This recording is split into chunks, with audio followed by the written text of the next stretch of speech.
Hello everyone. In this video, I would like to talk about the position of women during the Victorian era.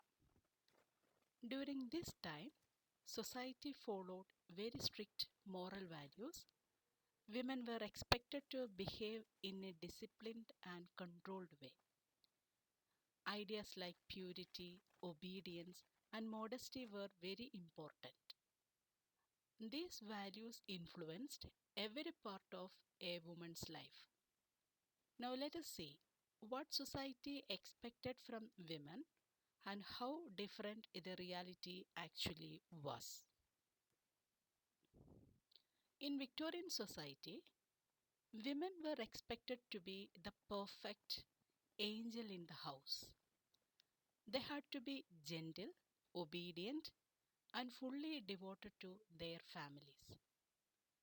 Their main duty was to manage the home, but in reality, many women, especially from the working class, had to work in factories or as servants. They faced poverty and hard living conditions. So, there was a big gap between the ideal image and real life. Now, let us look the restrictions women faced. Women had very limited opportunities in education and employment. They were not allowed to work in professions like law or medicine. Society believed that a woman's place was only in the home. She had to depend on men throughout her life.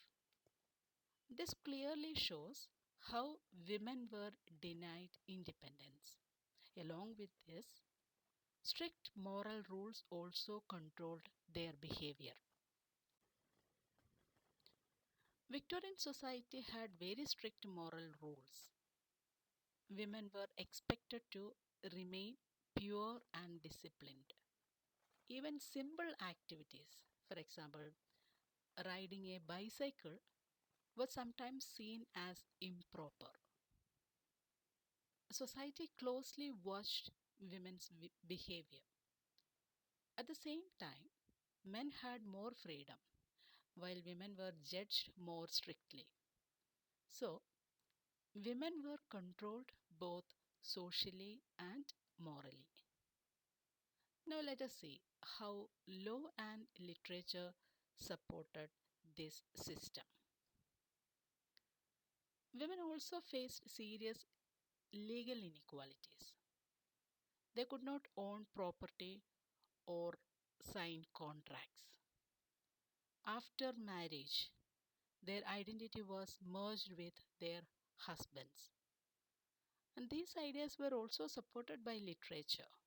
For example, Alfred Lord Tennyson, in his famous poem, The Princess, he wrote, "Man for the field and woman for the hearth." Hearth means kitchen. "Man for the sword and for the needle she, and man to command and woman to obey." And these lines clearly show how society believed that men should lead and women should obey. Many feminist thinkers criticized these restrictions, and they argued that these rules were created to control women and limit their freedom. Women who worked had very few options and were often forced into low paying jobs. So, even though the Victorian era saw progress in many areas, it was also a time of great inequality for women.